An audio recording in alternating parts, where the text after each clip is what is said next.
They've been dating casually all year, friendly, light fun. But as New Year's Eve approaches, one of them realizes their feelings run deeper than they ever expected. When the countdown begins, a confession changes everything. When the clock struck love, a timeless tale of slow love, quiet faith, and the courage to speak the heart when the clock strikes midnight. In a world rushing toward quick answers and faster feelings, some stories bloom quietly. This is one of those stories. A friendship that unfolded across seasons. A love that hid between pages and pastries. Until one New Year's Eve, when the countdown changed everything. You're watching Stories Box, where every tale unlocks a new world. From heartwarming journeys to thrilling adventures, dive into stories that stay with you long after the last word. Subscribe, sit back, and step into a story, because the best moment begins with once upon a time. The first day of January always had a certain magic to it, the kind that made even strangers feel like lifelong friends for a few fleeting hours. It was crisp that morning in Lisbon, the ocean breeze trailing gently through the winding cobble streets of Alfama, where terracotta rooftops caught the first light of the new year. The city, sleepy and hungover from celebration, slowly woke to the rhythm of church bells and laughter. Lucia Ferreira held a tray of sweet pastries with one hand and balanced a warm thermos of spice cider in the other as she approached the wrought iron gate of her childhood friend Anna's house. It was the annual first day brunch, a tradition stretching back to their university days. This year, Lucia had agreed to come only after Anna begged her to meet some new people, promising, "It's not a setup. I swear, just brunch. And maybe someone who likes books as much as you." Inside, the kitchen buzzed with familiar smells, rosemary potatoes, eggs, cinnamon, and the citrusy punch Anna was famous for. The clink of cutlery and quiet music mixed with greetings in English, Portuguese, and a bit of German from Anna's visiting in-laws. Lucia weaved to the laughter and chatter, placing the pastries on a long table just as a tall man in a navy sweater turned to greet her and collided with her cider thermos. "Oh no!" Lucia gasped as cider splashed across his front. The man stepped back, his eyes wide, then broke into a disarming smile. "Well, I guess I'm baptized into the new year now." Lucia let out a laugh before she could stop herself. "I am so sorry. I didn't hear." She dabbed his sweater with a kitchen towel someone handed her. "It's all right. I needed an excuse to change anyway," he said, his American accent clear and warm. "I'm Daniel." Lucia. They shook hands, cider and all. Anna swooped in with a knowing smile. "Ah, you two found each other. Lucia, meet Daniel, our resident tech wizard. Daniel, this is Lucia, the heart of our choir and the best pastry baker in Lisbon." Lucia rolled her eyes. Don't believe everything she says. Daniel grinned. Too late. The rest of the brunch was a tapestry of small moments. Shared glances, group laughter, and accidental closeness.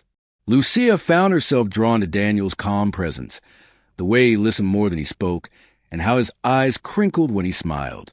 They talked about books. He loved classic American novels. She preferred translated poetry.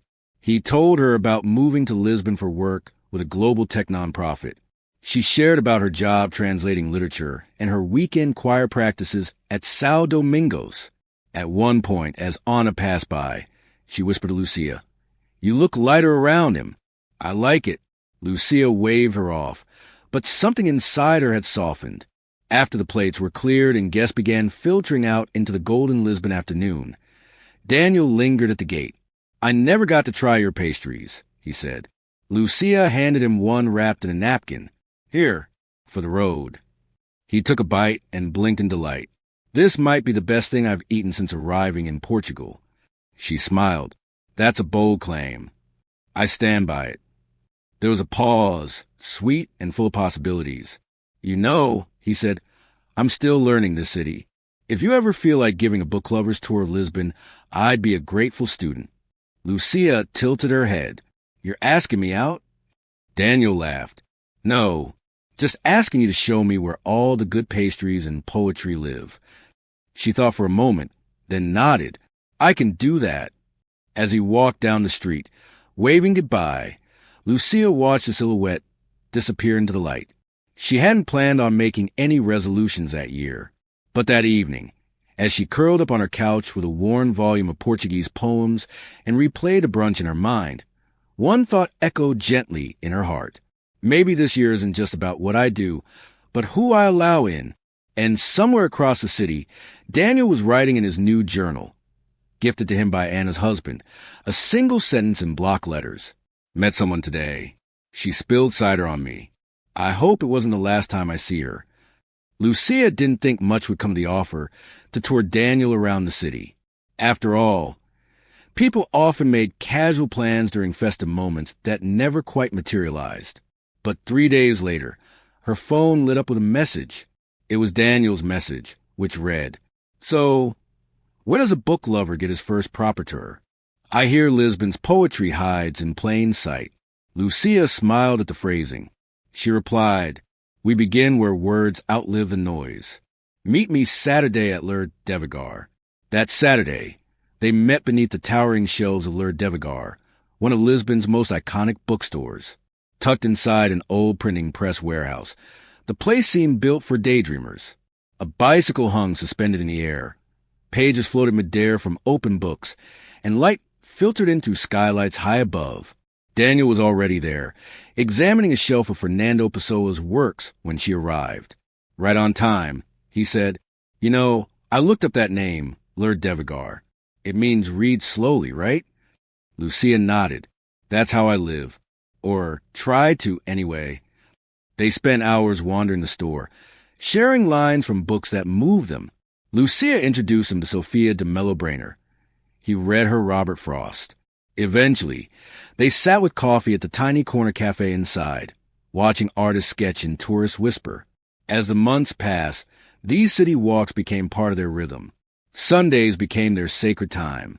After Lucia's morning choir practice, Daniel would meet her for lunch at a local Tosca near the cathedral. They'd share pastel de nata, laugh about tourists trying to order octopus in broken Portuguese, and trade stories about growing up world apart.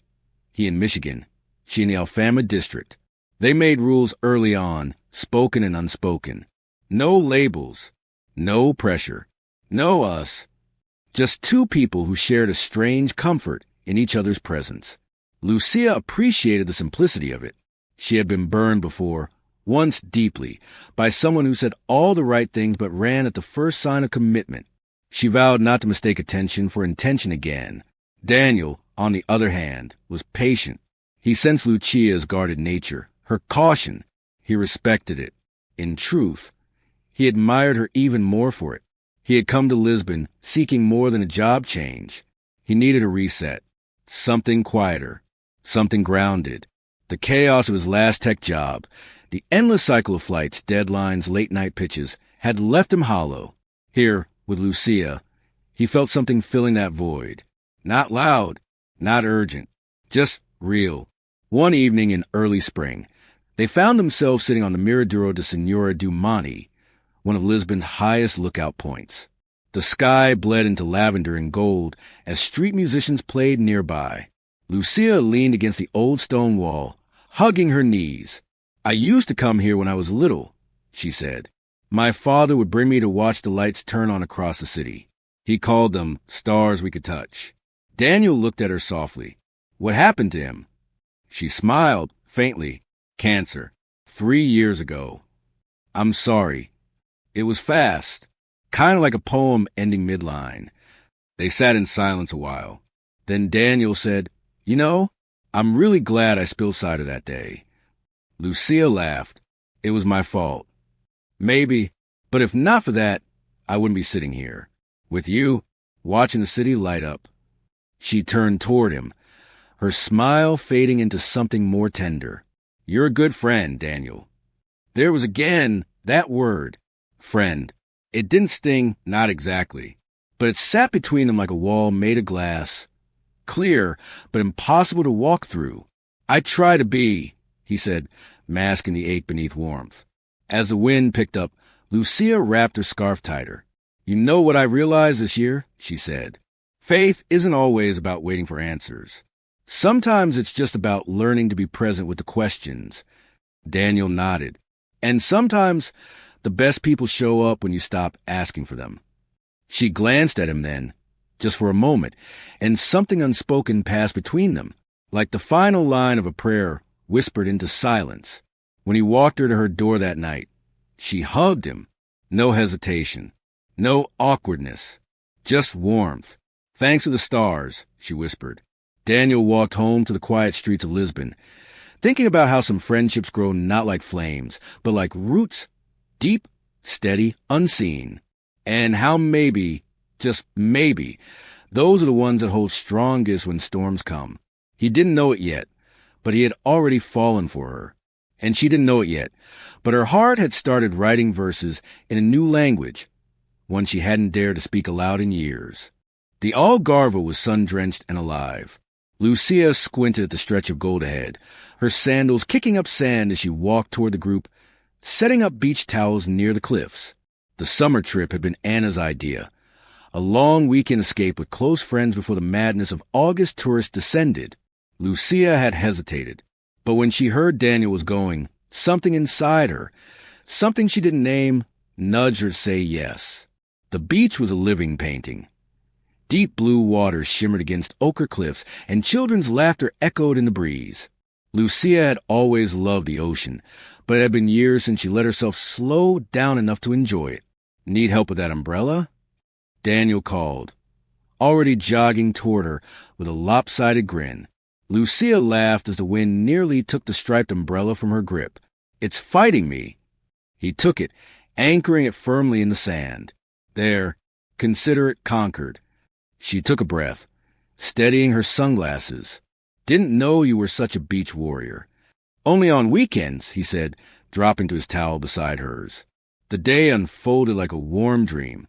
They swam in clear water, chased waves like children, and played beach volleyball with Anna's husband and a group of Portuguese tourists. Lucia was more competitive than Daniel expected, and he loved that. She couldn't help but notice how easily he fit into any crowd, how his laughter made even strangers feel like old friends. Later, as the sun dipped low and the group lit a bonfire in a protected cove, Daniel found Lucia sitting apart, her feet buried in sand, arms wrapped around her knees. "You okay?" he asked, dropping beside her. "Yeah," she said softly, "just soaking it in." They watched the fire flicker, casting silhouettes of dancing friends against the rocks. A musician strummed a guitar nearby. The sea whispered its endless song. "You ever think about what makes a place feel like home?" she asked. Daniel considered it. "I used to think it was geography, but now I think it's who you can be silent with and still feel heard." Lucia turned to him, eyebrows raised. That was unexpectedly poetic. He chuckled. "Don't act so surprised. I've been hanging around you for 6 months. Something was bound to rub off." She nudged him playfully, but her smile faded into a more serious expression. "I used to think love had to be loud, sweeping, like in those old movies. But lately, I don't know, maybe it's just a steady presence. Someone who shows up again and again." Daniel looked at her then, not just her eyes, but the way her fingers absent-mindedly traced circles in the sand, the quiet strength in her posture, the way she always thought carefully before she spoke. He swallowed the words resting on his tongue. "I feel that way about you." Instead, he said, "There's nothing wrong with steady." A long silence stretched between them. The music changed, a slow, nostalgic Fado ballad that made the waves seem to pause mid-motion. Lucia stood and held out her hand. "Come on." "What?" "You owe me a dance." "Here? On the beach?" "Why not? There's sand, there's music, and you're already barefoot." He took her hand, and she pulled him toward the firelight. Others joined in, laughing, swaying. The air smelled of salt and grilled sardines. Someone clapped a rhythm. The stars peeked out overhead. As they moved, Lucia looked up at him. Her face was unreadable, until a flicker of something passed through her eyes, something unguarded. Their bodies slowed as the song faded. The fire cracked. Their hands remained clasped. "I almost kissed you," Daniel said, voice low. Lucia didn't move. "I know." "Why didn't I?" She took a breath. "Because I would have let you, and then wondered if it meant something." Daniel's eyes searched hers.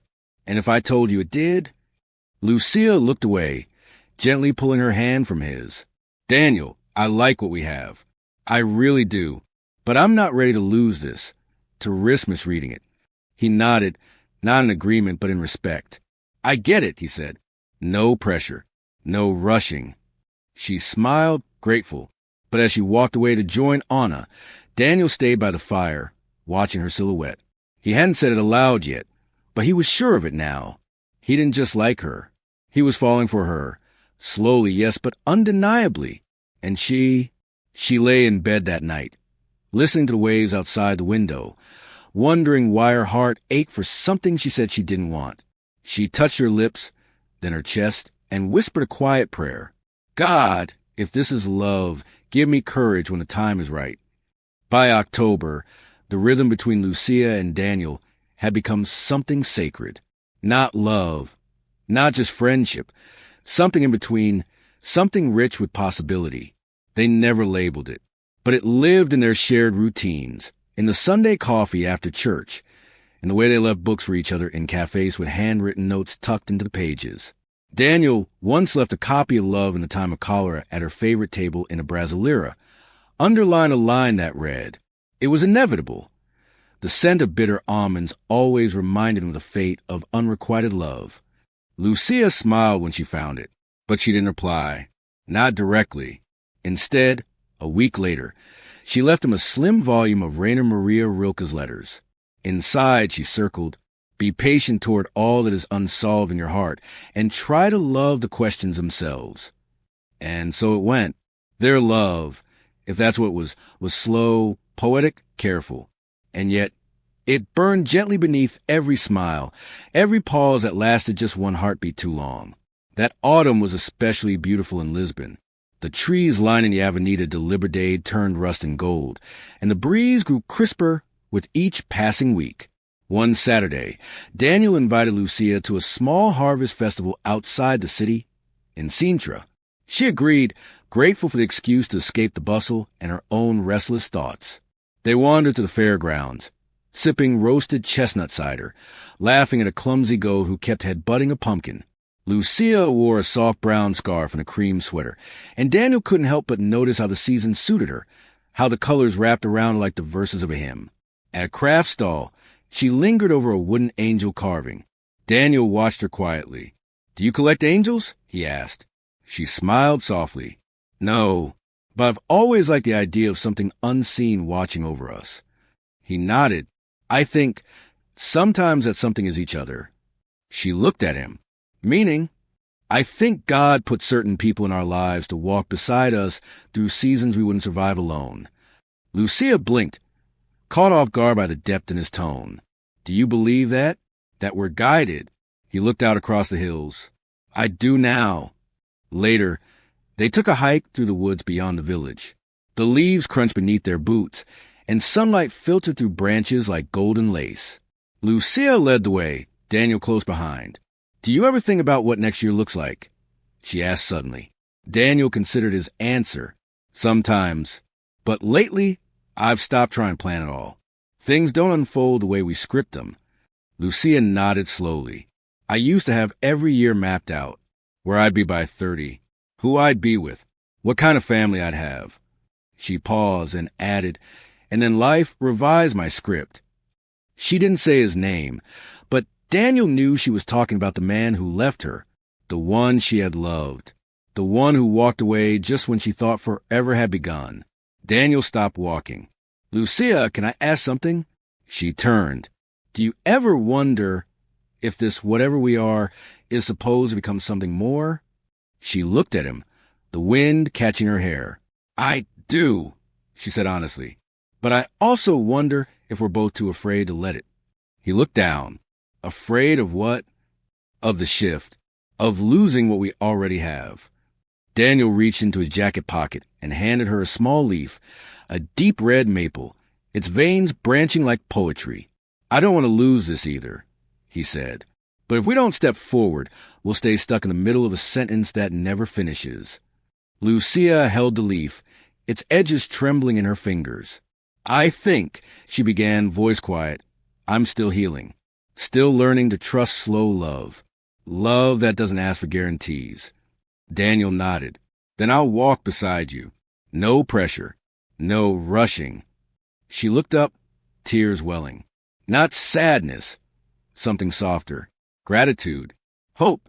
Thank you, she whispered. That night, as they rode the train back into Lisbon, Daniel dozed off beside her. Lucia watched a reflection of their faces in the window. The city lights approached like quiet promises. And in her heart, she felt the shift, not dramatic, not cinematic, just a gentle turning of the season within her. She didn't know where the path would lead, but she knew Daniel would be part of it, at least for now, at least until the clock demanded the truth. The first frost of December came early that year. The streets of Lisbon sparkled with festive lights, and golden ribbons hung between lampposts along Rua Augusta. Shop windows boasted snow-dusted displays, though real snow never reached the city.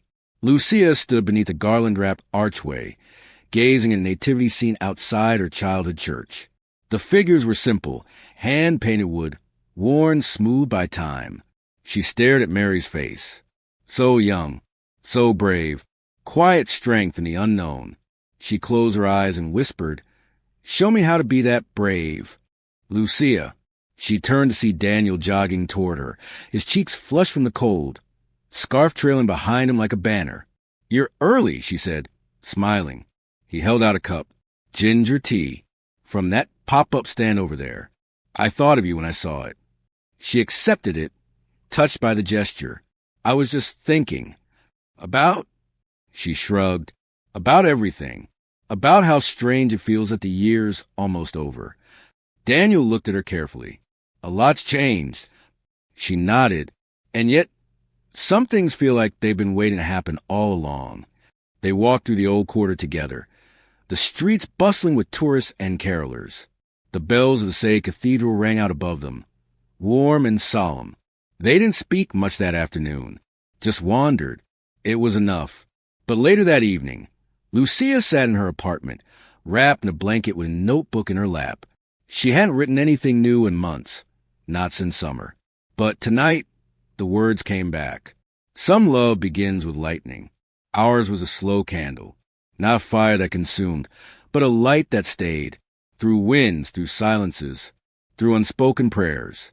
She didn't know what made her reach for her phone. Maybe it was the stillness, or the ache of nearing something she'd been avoiding. She typed, "Do you want to come to my choir's Christmas concert? It's the 23rd, at the cathedral." Daniel's response came within seconds. "I wouldn't miss it for the world." The night of the concert was brisk, clear. The old cathedral glowed from within, candles lining the altar and wreaths hung with care. Lucia stood among the altos, heart racing, not from nerves, from the knowledge that Daniel was somewhere out there in the pews, waiting. They sang ancient hymns in 4 languages. She watched the audience during the final piece, a gentle rendition of Silent Night. She found him, row 6, eyes locked on hers. When the final chord faded into silence, Lucia bowed with the others, heart trembling. Afterward, she slipped through the crowd until she found him beneath the stone archway at the cathedral entrance. "You were amazing," Daniel said softly. "Thank you for coming." He offered his arm. She took it. They walked through the decorated plaza, silent at first. The smell of roasted chestnuts filled the air. Street performers played a gentle waltz on violin and accordion. "I have something for you," Daniel said suddenly. He pulled a small box from his coat pocket. Not velvet, just simple brown paper tied with twine. Lucia hesitated before opening it. Inside was a tiny silver compass on a chain. "I thought, if you ever feel lost again, you have something to remind you you're not alone." She touched it, overwhelmed. "I didn't get you anything," she said quietly. He shook his head. "You gave me something already. You gave me this year." She looked up at him, her breath fogging between them. "Daniel." He waited. "I'm afraid I've waited too long," she said. "To love me? To admit I already do." The music swelled behind them. He didn't rush forward. He just stood there, letting her words bloom. "I don't know what next year holds," she said, "but I want to walk into it with you." He stepped closer. Then when the clock strikes 12, let's begin again. This time for real. Lucia smiled. No more waiting. They didn't kiss. Not yet. Not then. But they stood together beneath the street lamp as snow, light and almost imagined, began to fall like answered prayer. December 31st arrived quietly, like a breath held before a promise. Lisbon shimmered with expectation. Lights flickered like stars along the waterfront, and preparations for the New Year's celebration filled Praca do Comércio. Stages were set. Food trucks rolled in. Tourists buzzed. Locals reserved spots with blankets. Children wore sparkly paper hats. But for Lucia, the world had slowed down. She stood in her bedroom, looking at her reflection in a pale gold dress. It was simple, elegant. She tucked one curl behind her ear and reached for the necklace Daniel had given her. The compass pendant. It rested against her collarbone like a heartbeat. She whispered to herself, "Tonight changes everything." Down the street, Daniel was pacing. He held 2 paper cups of cocoa and stared at his own front door as if waiting for it to speak. Dressed in a navy wool coat and scarf, he looked calm. But inside, he was anything but. All year long, he walked beside Lucia, through doubt, through joy, through silence and laughter. And now, the hours were thinning, like sand in an hourglass. At 9 p.m., they met in the square. No words, just warm smiles and soft eyes. "Hi," he said. "Hi," she answered. "You look," he paused, struggling for the right word, "like poetry." Lucia blushed. "You're getting good at that." "Must be the company I keep." They walked together along the waterfront, shoulder to shoulder. Fire dancers spun light near the statue of King Hosea.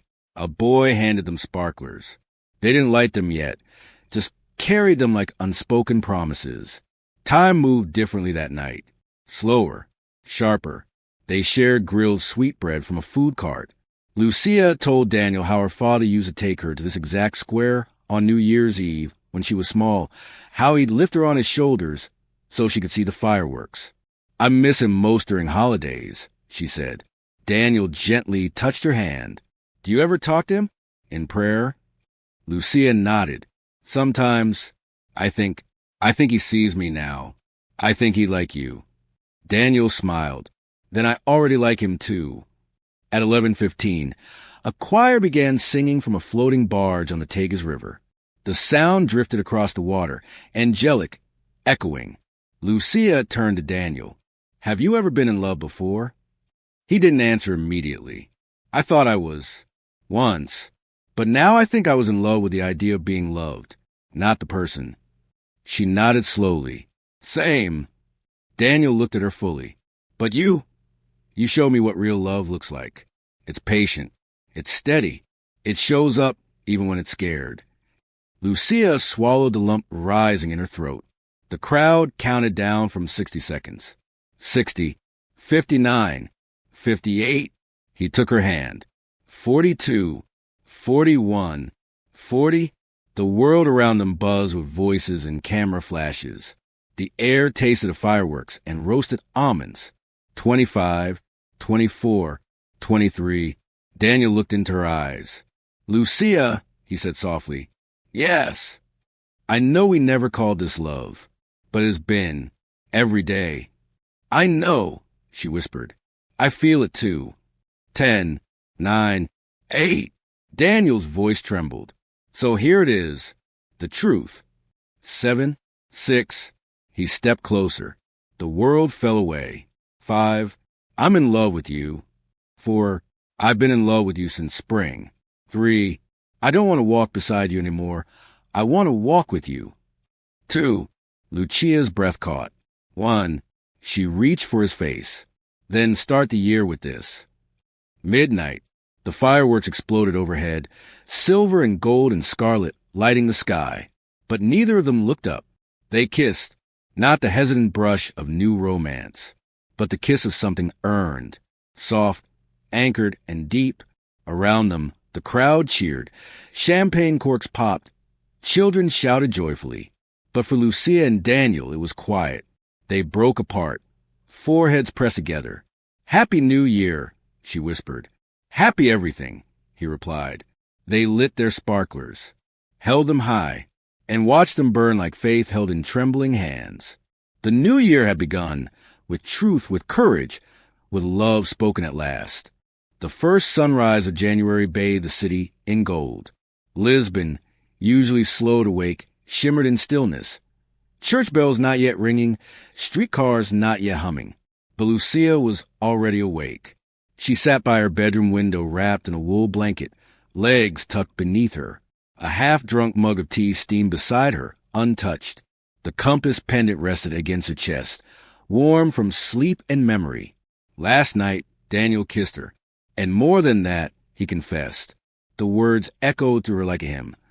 "I've been in love with you since spring." A year's worth of waiting woven into one moment. She closed her eyes and whispered into the silence. "Thank you."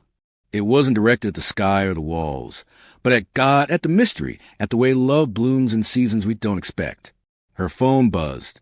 It was Daniel. "Are you awake?" he asked. Lucia replied, "Barely. Still floating." Daniel again said, "I'm down the street. Want to watch the sunrise from the Miradoro with me?" he asked. She smiled. 15 minutes later, she stepped outside. The January air was cool, brisk with promise.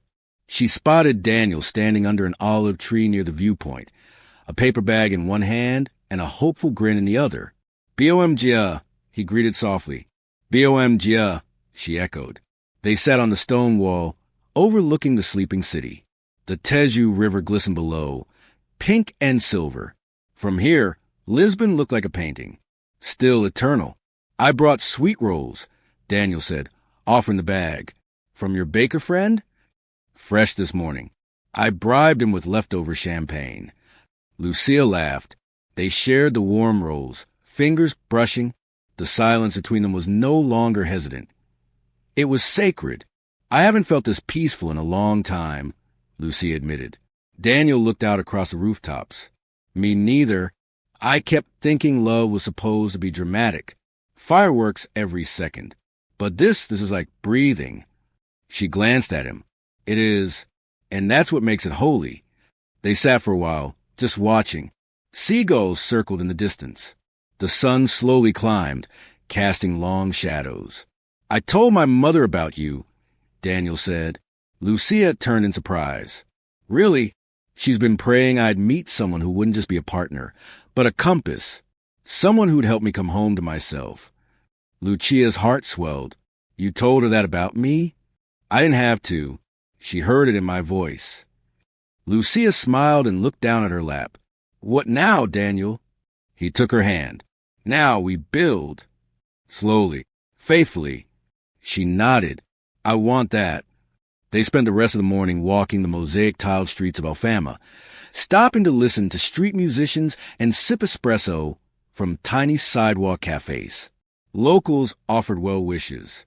Feliz Anno Novo floated through the air like confetti.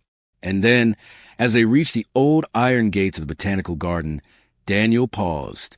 "I have a question," he said. Lucia turned to him. "Not a proposal. Just a question." "Okay," she smiled. "Would you go on a proper first date with me?" She laughed. "A sound as bright as the morning.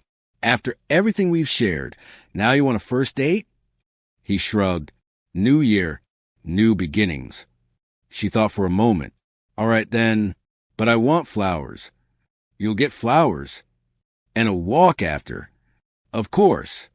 And a prayer at the end. Daniel's eyes softened. "That's my favorite part." He offered his arm. She took it, and together, they stepped into the garden gates. The morning had unfolded not with fanfare, but with stillness. The kind of stillness that follows surrender, that precedes new growth. Love didn't erupt like fireworks that day. It rooted itself. And for Lucia and Daniel, the real miracle wasn't that they had fallen in love.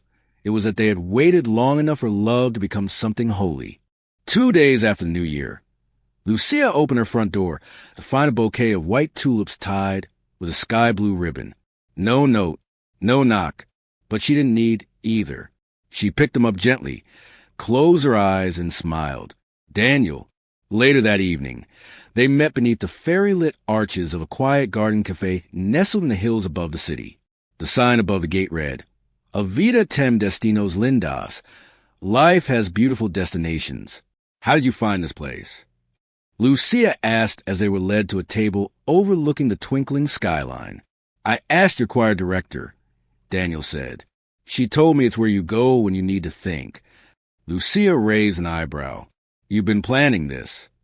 I've been planning this all year. They sat across from one another, candles flickering between them. Lucia wore a soft green dress, the color of renewal. Daniel wore a navy shirt that matched the night sky. The waiter brought fresh baked bread and spiced olive oil. They talked like old friends, laughed like new lovers. The kind of conversation that didn't hurry, didn't stall. It simply unfolded. Between courses, Lucia asked softly, "Were you ever scared we'd never get here?" Daniel nodded. Almost every day. Me too. But then you'd say something kind, or remember something I'd said months earlier, or sit beside me in silence, and I'd think, this must be love. And if it is, I'll wait as long as it takes. Lucia looked at him carefully.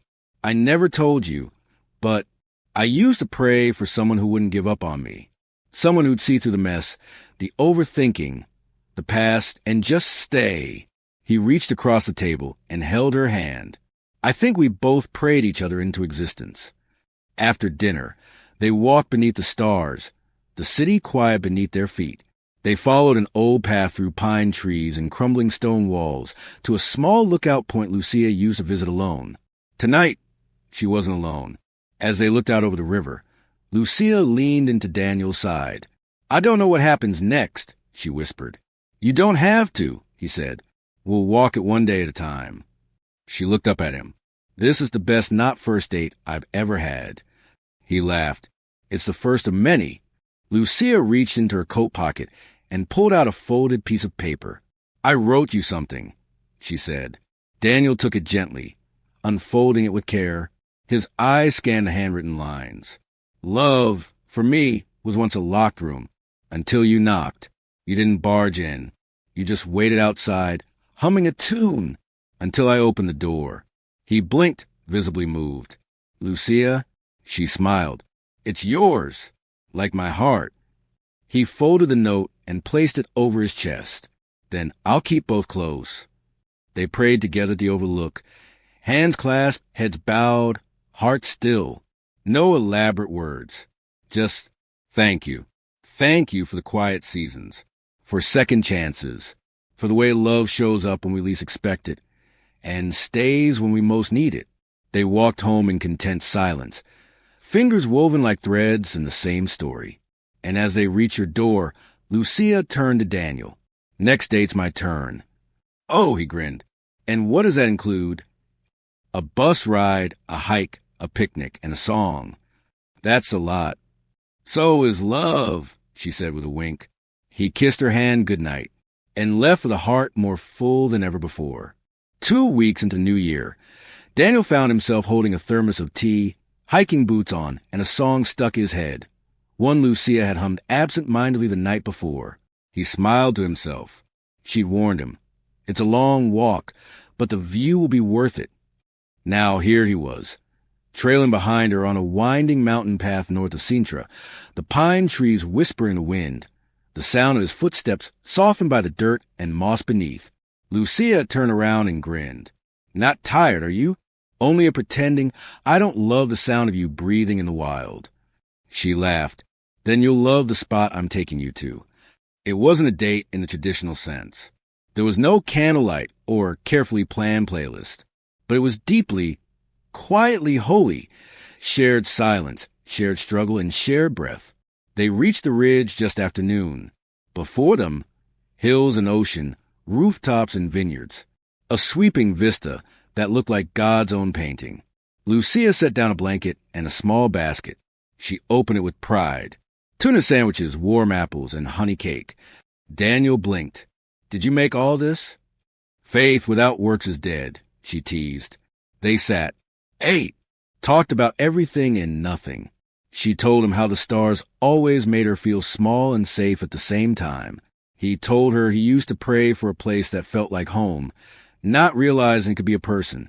And then, after lunch, Lucia pulled out a small ukulele. Daniel raised an eyebrow. "You play?" "A little," she said, "but I sing better." She strummed a few awkward chords, then paused. "I wrote something," she said. He leaned in. "For me?" She nodded, and then, in the soft winter light, she began. "When the world was too loud, you were the quiet. When my faith ran low, you lit a fire. Not with thunder, not with might, but with presence, with patience, with light. I waited for love to shout. You whispered, and that whisper saved me." Her voice was steady, clear, not perfect, but pure. Daniel didn't speak for a long time afterward. He just took her hand. "You have no idea what that did to me." She looked at him. "Tell me?" "It reminded me that love doesn't always arrive on stage. Sometimes it waits in the hallway, praying, hoping, choosing."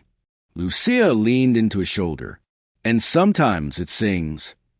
They sat like that, watching the sun begin to lower. In the distance, church bells rang, a soft chorus carried by wind. Lucia turned to him. "Do you ever wonder why we didn't say it earlier?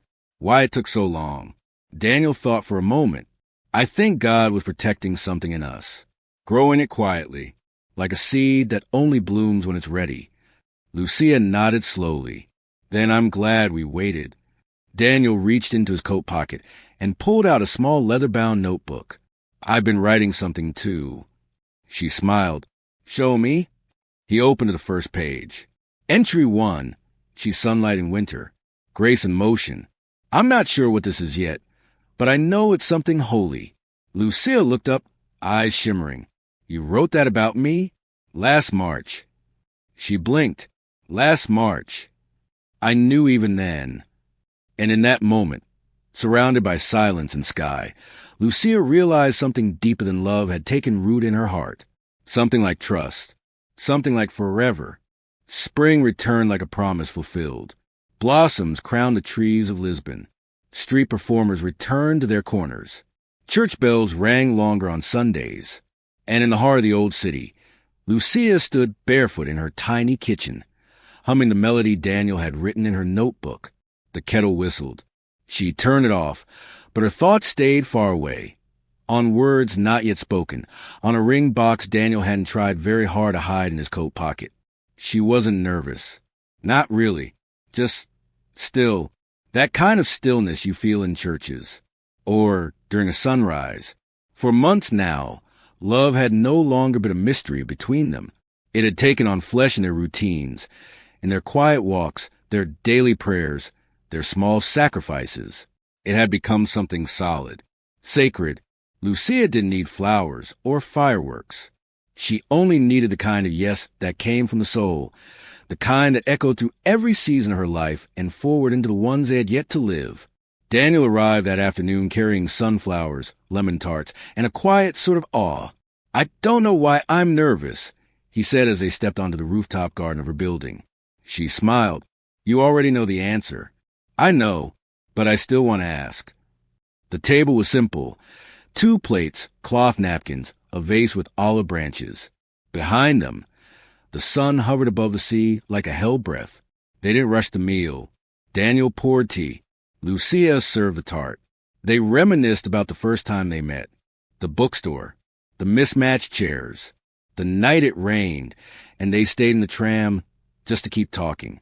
And then, without ceremony or spectacle, Daniel reached into his pocket. "Lucia," he said, his voice steady, "from the very first moment, you made me feel seen. Not just noticed, but known.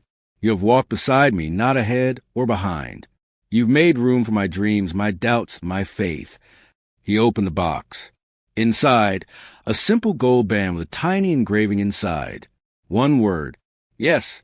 Will you walk beside me for the rest of our days? Will you build something eternal, not just beautiful, with me?" Lucia looked into his eyes and remembered the winter. She almost gave up. The spring, he noticed her. The summer, he steadied her. The autumn, he waited. The winter, he confessed. And the year that had turned not with noise, but with truth. She breathed in deeply, then out, then said the only word that mattered. Yes, not out of pressure, or fear, or even the thrill of the moment, but from peace. The kind of peace that doesn't always feel like butterflies, but rather a door unlocked, a light left on, a table set for two. They didn't cry. Not really. They just held each other, long and full, while the city stretched out before them and the sun set gently, as if it too had been waiting for this answer. The next morning, Lucia wrote in her journal, "Love didn't arrive when I was ready. It arrived when I was real, when I had learned to let go, not chase, and when I chose faith over fear. This love, it didn't sweep me off my feet. It placed them firmly on the ground, and whispered, 'Walk forward.'" Together, she closed the journal and placed it on the shelf next to a photo of her father and a postcard from their first summer trip. And outside, down the quiet street, Daniel waited. No hurry, no horns, no big drama, just a steady presence. As always, ready to walk her home and forward, together. The sun rose soft and slow over the rooftops of Lisbon, casting its light through the lace curtains of Lucia's new apartment, the one she and Daniel picked together. They had not rushed to marry. They had chosen to build first, like laying stones for a cathedral. Each Sunday, they walked hand in hand to the white stone church near the square, not out of obligation, but because it reminded them love is a covenant, not just a feeling. Lucia sang in the choir. Daniel learned to follow the rhythms of stillness and song. One morning after service, as they sat at a cafe across the street, Lucia said, "Marriage isn't about perfect days. It's about sacred ones." Daniel reached for her hand. "Let's fill our life with those." That day, they began a new tradition. Every Sunday, they read a psalm together and wrote a prayer for their future. They kept each one in a leather journal titled Grace Notes. It started on a Tuesday. Daniel came home late, shoulders heavy with silence. Lucia could see in his eyes before he said a word. The funding for his nonprofit had fallen through. Months of planning, dreams stacked like dominoes, all trembling now. "I don't know if I can keep doing this," he said, slumping onto the couch. "It feels like I built a house on sand." Lucia didn't rush in with encouragement or scripture or silver linings. She sat beside him, quiet, present. Only after a while did she whisper, "Then we'll build again, this time on rock." Daniel looked at her. "What if I fail again?" "Then we fail forward," she said, her voice sure. That's what faith is. Not certainty, but continuation. In the weeks that followed, Daniel wrestled with doubt. Lucia prayed beside him, even on nights when he couldn't find the words. One night, he stood at the window watching the rain. "Why did you choose me?" he asked. Lucia, standing behind him, wrapped her arms around his waist. "Because I saw how you carry people, and how you never leave them, no matter how heavy they get."